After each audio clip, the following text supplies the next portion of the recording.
ఈరోజు మన రెసిపీ వచ్చేసి ఉల్లిపాయల్లో రవ్వ వేసి చేసిన ఈ బ్రేక్ఫాస్ట్ రెసిపీ చాలా టేస్టీగా ఉంటుంది. ఇంటిల్లిపాది ఇష్టంగా తింటారు. ఒక్కసారి తిన్నారంటే మళ్ళీ మళ్ళీ తినాలనిపిస్తుంది. ఇదైతే నేను ఎలా చేశానో ఏంటో వీడియోలోకి అయితే వెళ్ళిపోతుంది. ఆనియన్స్ అయితే ఇలా పొడువుగా కట్ చేసుకోవాలండి. ఇవైతే తీసుకోవాలి. ఇంకా అదేవిధంగా ఇందులో 1 కప్పు వరకు సుజీ రవ్వ అంటాం కదా, బొంబాయి రవ్వనైతే వేసుకోవాలి. ఇలా మొత్తం అంతా ఒకసారి బాగా కలుపుకోవాలి. అదేవిధంగా 1/2 కప్పు వరకు పుట్నాల పప్పు పౌడర్ వేసుకోవాలండి.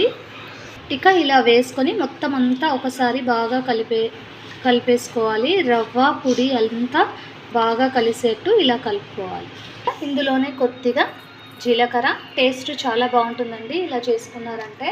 కొద్దిగా సాల్ట్, ఇంకా రుచికి సరిపడా సాల్ట్ వేసుకొని మొత్తం ఒకసారి మళ్ళీ బాగా కలుపుకోవాలి. ఇంకా ఈ రవ్వ అలానే ఈ ఆనియన్స్ అయితే బాగా నాననివ్వాలి. ఇలా మొత్తం అంతా దీంట్లో ఉండే వాటర్ అంతా మొత్తం పోవాలి. చూసారా, ఇలా మొత్తం అంతా ఆనియన్ అలానే రవ్వ, ఈ పుట్నాల పప్పు పౌడర్ మొత్తం అంతా ఒకసారి బాగా కలిపేసుకోవాలి. ఇంకా అదేవిధంగా ఇందులోనే కొద్దిగా చిన్నగా కట్ చేసుకున్న టమోటా ముక్కలు అలానే పచ్చిమిర్చి కూడా వేసుకోవాలి. ఇంకా ఇలా బాగా కలుపుకున్నాక ఇందులో 1 కప్పు వరకు గోధుమ పిండి అయితే వేసుకుని మళ్ళీ ఒక్కసారి మొత్తం అంతా బాగా కలిపేసుకోవాలి. ఇంకా ఇలా కలిపేసుకున్నాక కొద్దిగా వాటర్ వేసుకొని మనకు దోశ పిండి అయితే ఎలా ఉంటుందో అలా కొద్దిగా థిక్నెస్ వచ్చే వరకు మనం వీటిని బాగా కలుపుకోవాలి. ఇలా రవ్వ అలానే గోధుమ పిండి మొత్తం అంతా వేసుకొని ఇలా మళ్ళీ ఒకసారి కలిపేసుకుందామండి. చేత్తో అయితే మనకు బాగా మొత్తం అంతా బాగా కలిసేట్టు కలుపుకోవాలి. చూసారా, ఈ బ్యాటర్ వచ్చే వరకు మనం బాగా ఇలా కలుపుకోవాలండి.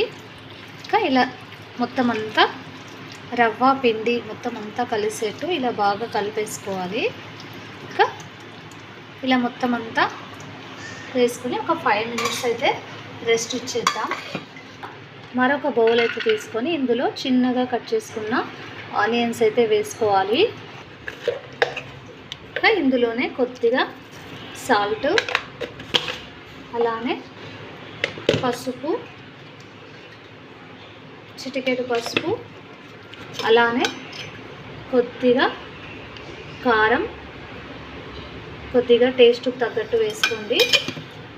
ఇంకా అదేవిధంగా ఇందులోనే కొద్దిగా చాట్ మసాలా, ఇంకా ఇందులోనే సాల్ట్, ధనియా పౌడరు, ఇంకా చికెన్ మసాలా ఏదైనా ఉంటే చికెన్ మసాలా కూడా వేసుకోవాలి. ఇంకా చికెన్ మసాలా మొత్తం అంతా వేసుకొని ఒకసారి బాగా ఇలా కలుపుకోవాలి. ఇక్కడ ఇందులో మనకు మసాలా మొత్తం ఈ ఆనియన్స్కి అంతా పట్టాలి. ఇలా బాగా కలుపుకోవాలి.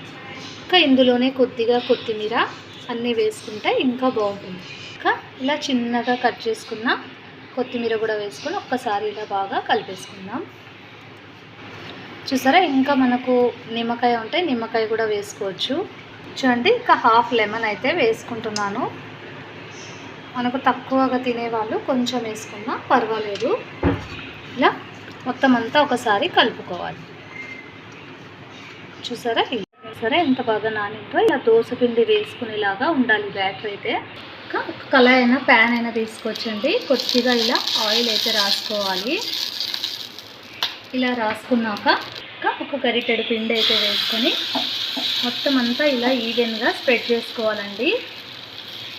చూసారా, ఇలా మొత్తం అంతా ఇలా వేసుకున్నాక కొద్దిగా పైన నుంచి ఇలా వేసుకోవాలి. మొత్తం అంతా స్ప్రెడ్ చేసుకోవాలండి. చూస్తుంటేనే తినాలనిపిస్తుంది, అంత టేస్టీగా అయితే ఉంటాయి. ఒక్కసారి ఇలా చేశారంటే మళ్ళీ మళ్ళీ చేయమంటారు, అంత టేస్టీగా అయితే ఉంటాయి. చూడండి, ఒక 5 మినిట్స్కి అయితే చూసారా ఎంత బాగా కాలిందో. మొత్తం మళ్ళీ ఒక్కసారి ఇలా తిప్పేసుకొని మరి ఒకసారి దీన్ని తిప్పేసుకోవాలి. చూసారా, ఇలా ఒక్కసారి ఇలా తిప్పేసుకున్నామంటే చాలు. లోపలంతా మళ్ళీ ఒక్కసారి బాగా కుక్ అవ్వనివ్వాలి. సిమ్లో పెట్టేసి ఒక 5 మినిట్స్ అయితే ఉంచేద్దాం. ఇంకా ఒక 5 మినిట్స్కి అయితే చూసారా, వేడిగా మనం ఇన్స్టెంట్గా అప్పటికప్పుడు చేసుకునే ఈ రెసిపీ వచ్చేసి చాలా టేస్టీగా ఉంటుంది. దోశ కంటే అద్భుతంగా ఉండే ఈ రెసిపీ ఒక ప్లేట్లో అయితే తీసేసుకుందాం. ఇలా ఒక ప్లేట్లో అయితే వేసుకుందాం. చూసారా ఎంత టేస్టీగా ఉందో. మరొక దోశ అయితే చూసేద్దాం. ఇంకా మరొకటైతే పెన్నం మీద అయితే చూసేద్దామండి. కొద్దిగా ఆయిల్ అయితే మొత్తం అంతా ఇలా స్ప్రెడ్ చేసుకోవాలి. ఇంకా దోశలాగా ఒక గరిటెడు పిండి అంతా దోశలా వేసుకొని మొత్తం ఇలా రౌండ్గా స్ప్రెడ్ చేసుకోవాలి.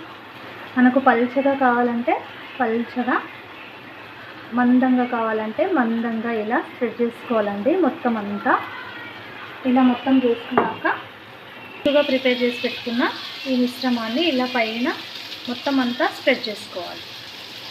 చూస్తుంటేనే నోరు ఊరుతుందండి, అంత టేస్టీగా ఉంటుంది. ఎప్పుడు ఒకే రకం కాకుండా ఇలా కొత్తగా ట్రై చేయండి, చాలా బాగుంటాయి.